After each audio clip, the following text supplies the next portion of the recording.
Surat Roma pasal 4 ayat 13 sampai yang ke-17. Demikianlah firman Tuhan berbunyi. Sebab bukan karena hukum Taurat telah diberikan janji kepada Abraham dan keturunannya bahwa ia akan memiliki dunia, tetapi karena kebenaran berdasarkan iman. Sebab jika mereka yang mengharapkannya dari hukum Taurat menerima bagian yang dijanjikan Allah, maka sia-sialah iman dan batalah janji itu. Karena hukum Taurat membangkitkan murka, tetapi di mana tidak ada hukum Taurat, di situ tidak ada juga pelanggaran. Karena itulah kebenaran berdasarkan iman supaya merupakan kasih karunia, sehingga janji itu berlaku bagi semua keturunan Abraham, bukan hanya bagi mereka yang hidup dari hukum Taurat, tetapi juga bagi mereka yang hidup dari iman Abraham, sebab Abraham adalah bapa kita semua. Seperti ada tertulis, engkau telah kutetapkan menjadi bapa banyak bangsa di hadapan Allah yang kepadanya ia percaya, yaitu Allah yang menghidupkan orang mati dan yang menjadikan dengan firman-Nya apa yang tidak ada menjadi ada. Demikianlah firman Tuhan. Berbahagialah kita yang bukan hanya membaca dan mendengar, tetapi yang memelihara firman Tuhan itu di dalam hidupnya setiap hari. Bapak Ibu, kalau tadi kita membaca nas pembuka kita dalam kitab Kejadian ayat 12 ayat 1 sampai yang keempat, di situ dikisahkan tentang pemanggilan Allah kepada Abram, bapak moyang orang Israel, yang kemudian kepadanya Allah memberikan nama baru, Abraham, bapak orang percaya, bapak orang beriman, bapak orang benar.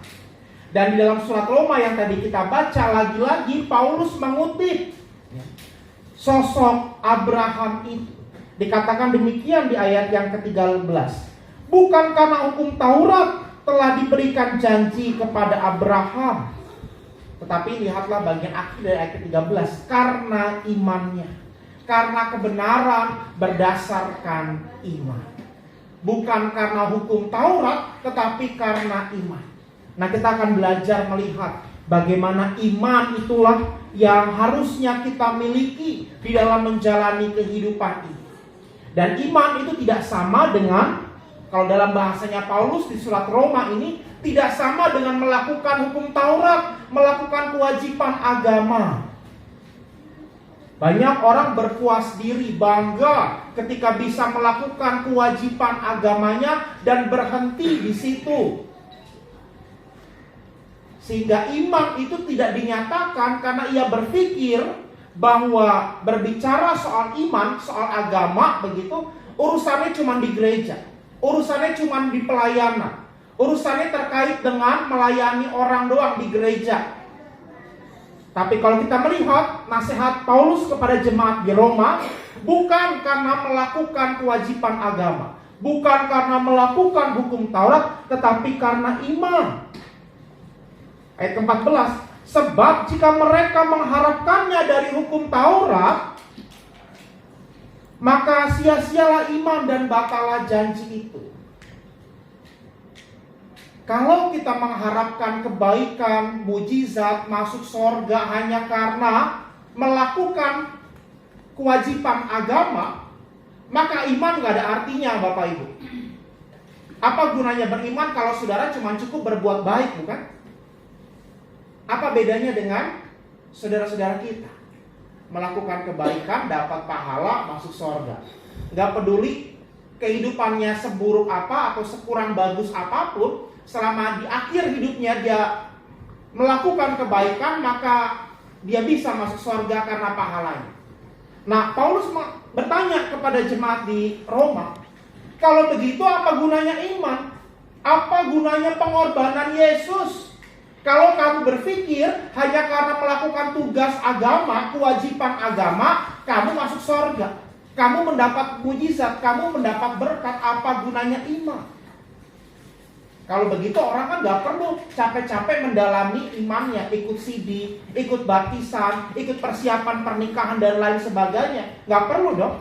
Kalau merasa cukup dengan datang ke gereja, jadi penatua dan lain sebagainya.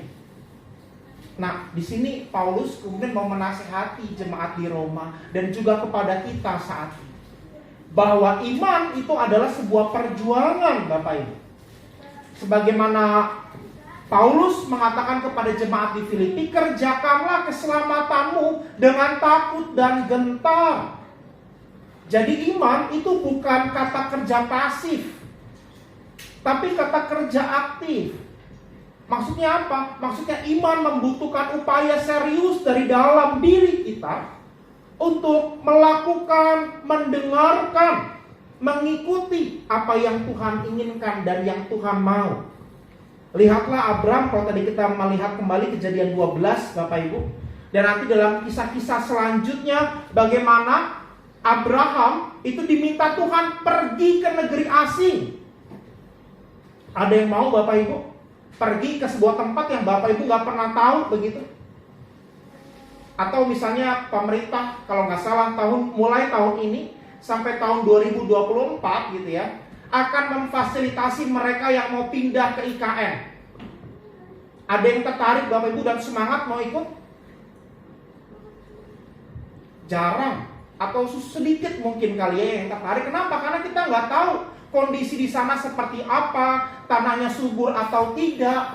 Nanti kalau pindah ke sana dapat kerjaan atau tidak, kita nggak tahu. Demikian juga Abraham. Ketika dia mau diminta Tuhan untuk pergi ke negeri asing, ke tanah orang asing. Tapi yang Abraham lakukan, apakah Abraham menolak? Apakah Abraham marah pada Tuhan? Tidak. Dia pergi. Dia ikuti kemana maunya Tuhan, sekalipun dia nggak tahu di daerah yang baru nanti tanahnya apakah subur atau gersang. Dia bisa hidup di sana atau tidak, tapi dia tetap jalan. Abraham melakukan itu bukan karena dia merasa itu sebuah kewajiban, tapi karena dia tunduk pada apa yang Tuhan mau. Kalau Abraham berpikir dengan melakukan hukum Taurat itu cukup, maka dia nggak perlu ikut maunya Tuhan. Dia cukup mengatakan, Tuhan, saya di sini aja, tapi saya berbuat baik seumur hidup saya. Tapi kan tidak. Abraham tetap pergi ke negeri asing.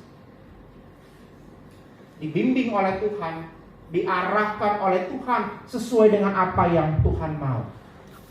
Sehingga Paulus mengatakan di ayat ke-14 tadi kita baca, kalau karena melakukan kewajiban kamu masuk surga, iman gak ada artinya. Pengorbanan Yesus menjadi tidak ada artinya.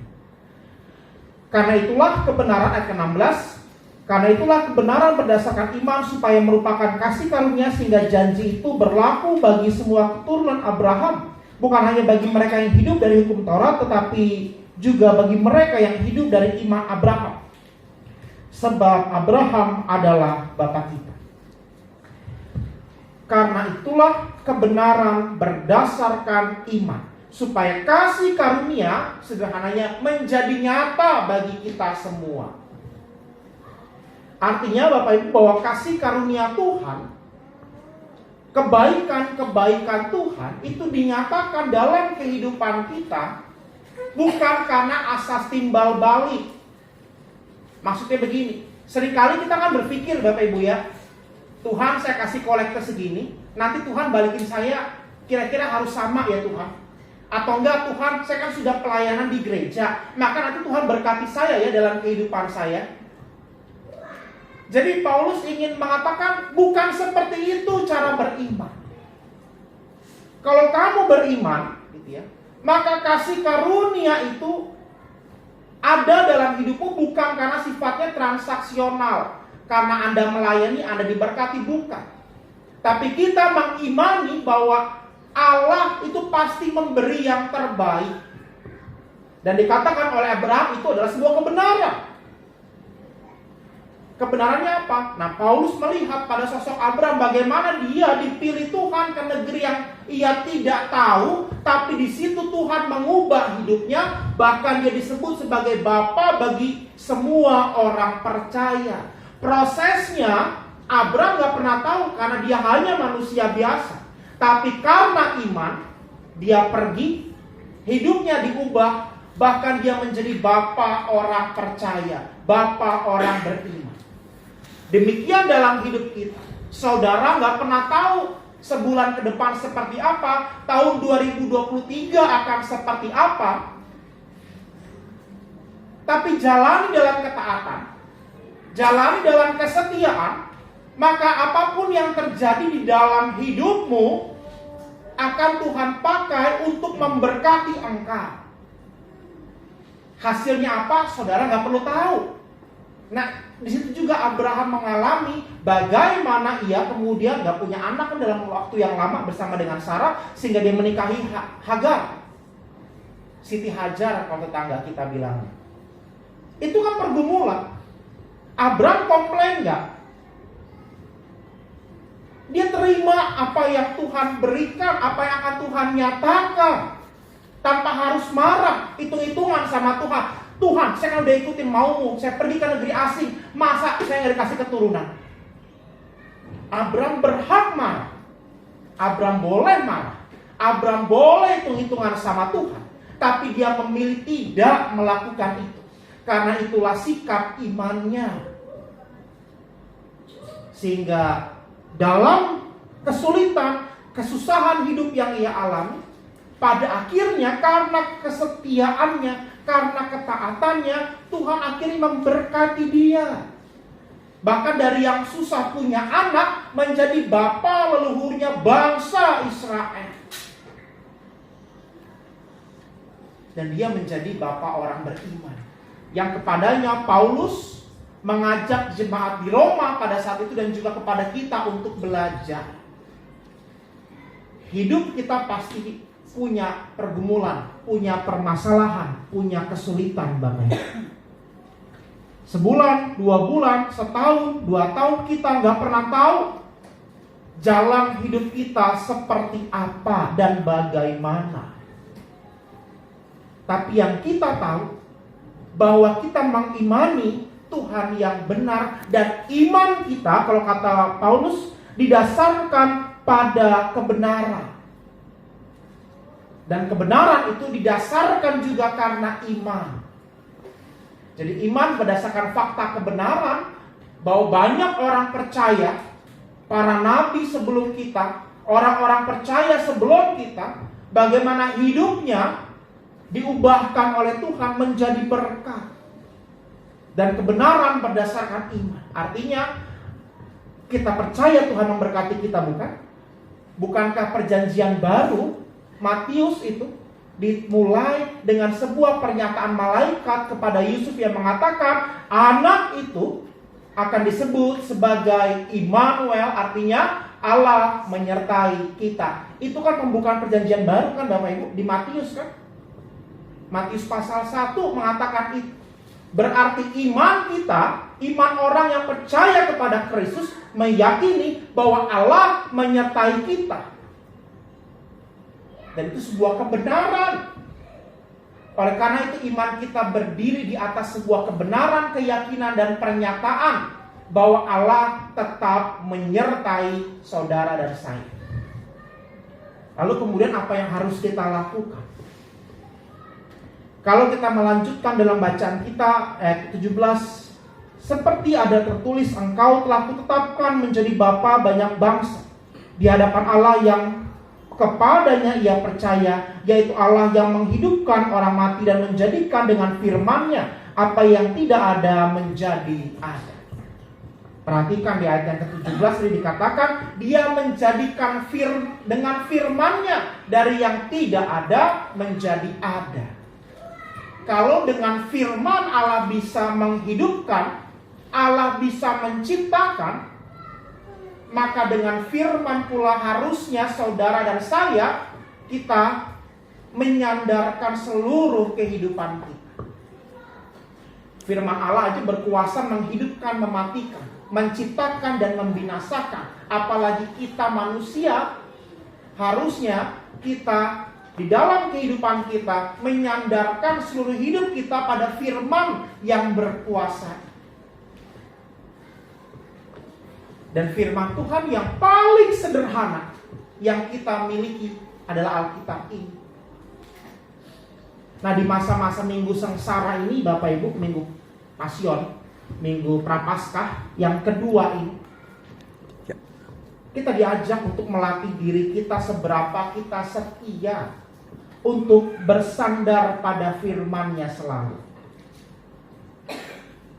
Ada yang sudah khatam baca Alkitab, Bapak Ibu, di sini? Enggak, Pak, gitu ya. Ke gereja aja bawa Alkitab, lihat-lihat dulu gitu ya, penting atau enggak gitu kan. Kalau bisa nggak usah lah bawa Alkitab gitu ya, bawa Alkitab di handphone aja, Alkitab gini nggak usah begitu ya. Seringkali kita tidak punya kerinduan untuk mendalami firman Tuhan di dalam kehidupan kita. Padahal firman inilah, kalau Bapak Ibu cermati, jaminan hidup kita. Anda percaya Yesus kan? Maka harusnya Anda tahu bahwa iman kepada Yesus didasarkan pada keyakinan sebagaimana dituliskan dalam Perjanjian Baru tadi, Allah menyertai kita, titik. Itu identitas Allah, itu jati diri Allah. Allah menyertai kita semua. Sehingga ketika orang menjauh dari firman-Nya, ketika orang enggan kemudian punya kerinduan untuk mendekat padanya, seperti lagu pujian kita tadi, raih daku dan dekatkanlah pada kaki salib-Mu. Kita enggan untuk mendekat sama Tuhan. Tapi kita mau berkatnya. Nah, itu kan gak adil, saudara-saudara kan? Sama kayak saudara-saudara punya orang tua. Anda gak mau ngurusin dia, tapi Anda mau warisannya. Apa gak kurang ajar, saudara-saudara? Anda gak mau ngurusin orang tua Anda gak peduli dia mau sakit, mau sehat, gak peduli. Tapi Anda mau tanahnya, Anda mau rumahnya, Anda mau uangnya. Nah, demikian pula cara kita berelasi sama Tuhan. Seringkali kita begitu. Kita gak mau dekat sama Tuhan, tapi kita tuntut Tuhan berkati kita. Bahkan kalau berdoa tuh paling kencang, Tuhan jangan permalukan hamba-Mu dengan kesulitan dan tantangan hidup begitu. Tapi hidupmu mempermalukan Tuhan. Adil gak, saudara-saudara? Seperti itu. Nah, Paulus mengatakan dan menegur kita. Dia menegur jemaat di Roma, dia menegur kita juga pada saat itu. Jangan kamu berpikir begitu ya, bahwa iman itu artinya cukup melakukan tugas kewajiban di gereja. Tidak. Tapi iman artinya berlaku di sepanjang hidup kita. Di tengah kesusahan, di tengah tantangan hidup, kita diajak untuk selalu menyandarkan diri pada firman Tuhan. Supaya firman itu menjadi kekuatan. Dan kekuatan saudara bukan datang dari orang lain. Tetangga Anda mungkin bisa menolong Anda sebentar. Tapi selanjutnya siapa lagi yang mau menolong diri Anda kalau bukan Tuhan? Nah, kesalahan kedua orang Kristen adalah satu, tadi dia tidak mau dekat sama Tuhan tapi tuntut berkatnya. Kesalahan orang Kristen yang kedua adalah di dalam seluruh hidupnya dia merasa bahwa melakukan kewajiban gereja itu cukup. Dan iman itu gak berlaku dalam kehidupannya di tengah-tengah kesulitan hidup. Kita baru mau datang pada Tuhan kalau kita lagi susah, kita lagi punya pergumulan. Tapi firman itu yang dekat dengan kita ini, kita abaikan. Saudara, selama menjadi orang Kristen itu kan sekurang-kurangnya menerima 2 Alkitab. Ketika Anda dulu malua dan ketika Anda menikah, 2 Alkitab minimal. Kalau Anda punya anak, naik CD lagi, dikasih Alkitab lagi kan. Nah, Alkitab itu jadi pajangan untuk saudara baca. Jadi dia pajangan biasanya kan. Nah, ayo kita mulai belajar Bapak Ibu. Kita cari Tuhan lewat firman. Cari Tuhan selama ia berkenan ditemui. Dan cari Tuhan itu gak susah. Mulailah baca Alkitab. Mulai dari latihan yang sederhana. Bangun pagi, berdoa. Baca 1 ayat cukup. Kalau Anda gak kuat baca 1 pasal, bacalah 1 ayat. Lalu Anda berdoa. Anda mungkin merasa Pak sosok religius banget sih Pak. Bukan, saudara-saudara, ini bukan soal sosok rohani, sosok religius. Saudara pernah dengar Mario Teguh gak? Ya kan? Itu kan motivator ya. Kalau dia pernah mengatakan, kalau Anda bangun pagi, katakan bahwa hari ini saya bahagia, hari ini saya sukses. Dia selalu mengatakan begitu kan. Kenapa? Karena bagi motivator itu, ketika kita bangun pagi, buka mata, kita mengatakan aku bahagia hari ini, kita menaruh di dalam alam bawah sadar kita sebuah pernyataan bahwa hari ini sesusah apapun hidup kita akan merasa bahagia. Dan cara pandang kita berubah. Metode itu sebetulnya dipinjam dari kekristenan. Maka kita mengenal istilah saat teduh pagi. Ketika Anda bangun pagi, jangan buka handphone dulu. Anda buka handphone, yang dilihat adalah misalnya ada WA dari atasan. Kamu harus masuk hari ini, nanti lembur ya. Yang terjadi adalah Anda kesel kan? Dan seluruh hari Anda menjadi mode senggol bacok. Kesel sedikit, jadi sensitif kita. Tapi ketika Anda bangun pagi, Anda berdoa, katakan, Tuhan, hari ini aku pasti diberkati Tuhan. Baca satu ayat, Anda akan merasakan itu setelah beberapa minggu kemudian, bahwa ketika Anda bangun pagi, sesusah apapun, Anda tetap punya mindset dalam alam bawah sadar Anda, hari ini aku diberkati. Itu kuasa doa. Maka kuasa doa yang paling sederhana bukan ketika Anda mendoakan orang lain sembuh, tapi ketika Anda berdoa, Anda mengubah diri Anda. Itu mujizat doa. Maka kalau Anda berdoa pagi hari, sungguh-sungguh, aku percaya hari ini aku diberkati Tuhan. Aku percaya hari ini Tuhan akan memberikan aku kekuatan. Maka sesusah apapun hidupmu, percayalah, engkau akan kuat menjalani hidup. Itu latihan sederhana. Baru kedua, bacalah satu ayat dalam Alkitab, supaya ayat yang kita baca itu kemudian mengingatkan kita tentang kehendak Tuhan atas hidupmu dan hidupku. Itu contoh sederhana bagaimana saudara dan saya kemudian mewujudkan iman kita. Iman itu gak perlu yang sulit-sulit. Bapak Ibu harus menjadi orang yang saleh banget gitu, enggak. Bangun pagi, cari Tuhan, karena itulah sumber kekuatan kita. Kalau Anda gak percaya, mulai lakukan hari Senin besok. Praktekkan selama 2 minggu. Ketika Anda bangun pagi, jangan buka handphonemu, tapi berdoa. Katakan, aku diberkati Tuhan hari ini. Itu akan masuk dalam alam pikiran bawah sadarmu, dan hari-harimu akan diubahkan. Sesusah apapun kau akan mengatakan, Tuhan baik. Ada lagunya kan? Dalam segala hal ku percaya, selalu ku berkata, Tuhan Yesus baik. Kalimat itu hanya bisa muncul kalau Anda pagi-pagi datang cari Tuhan. Maka seluruh hidup kita akan mampu mengatakan, Tuhan itu baik.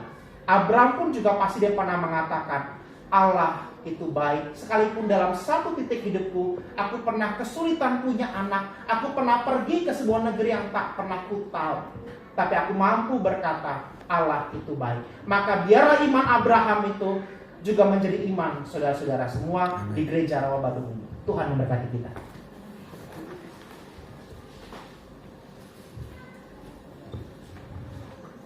Mari kita berdoa, sekaligus kita menaikkan doa-doa syafaat kita. Tuhan Yesus, kami bersyukur kami boleh belajar dari Abraham, seorang biasa yang Tuhan pakai. Tuhan ubah hidupnya menjadi bapa orang beriman. Maka biarlah iman Abraham, pengalaman hidup Abraham bersama dengan Engkau juga menjadi pengalaman iman kami.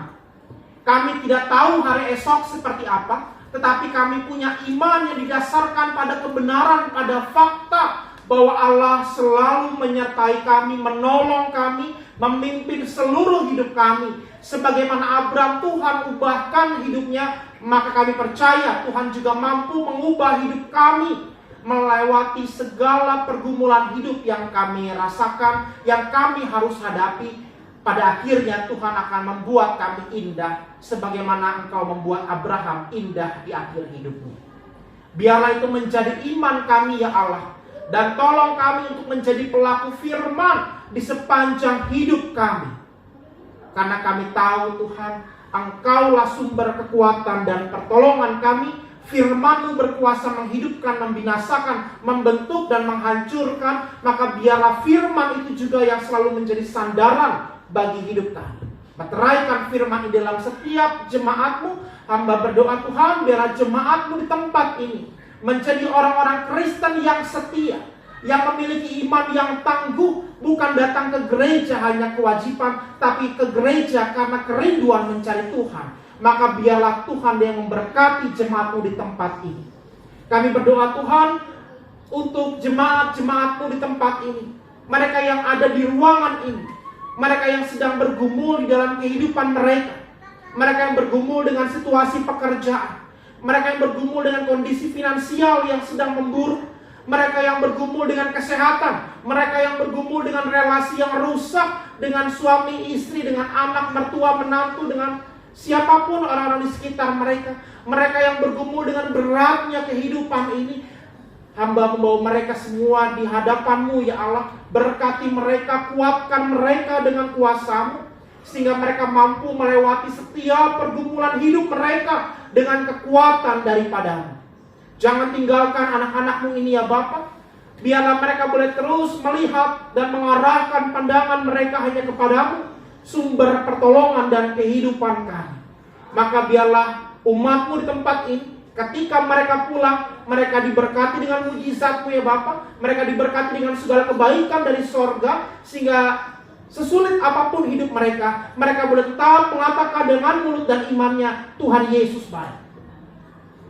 Itu menjadi iman kami ya Allah, karena Engkau adalah Allah yang menyertai kami. Engkau adalah Allah Immanuel, Allah yang selalu mencintai kami, mengasihi kami, sesulit, seburuk apapun situasi hidup kami. Hamba menyerahkan jemaat-jemaat-Mu Tuhan di tempat ini, mereka yang ada di ruangan ini, maupun mereka yang tidak hadir di ruangan ini, ke dalam pemeliharaan Tuhan. Tuhan yang membentuk hidup mereka, Tuhan yang membentuk hati mereka.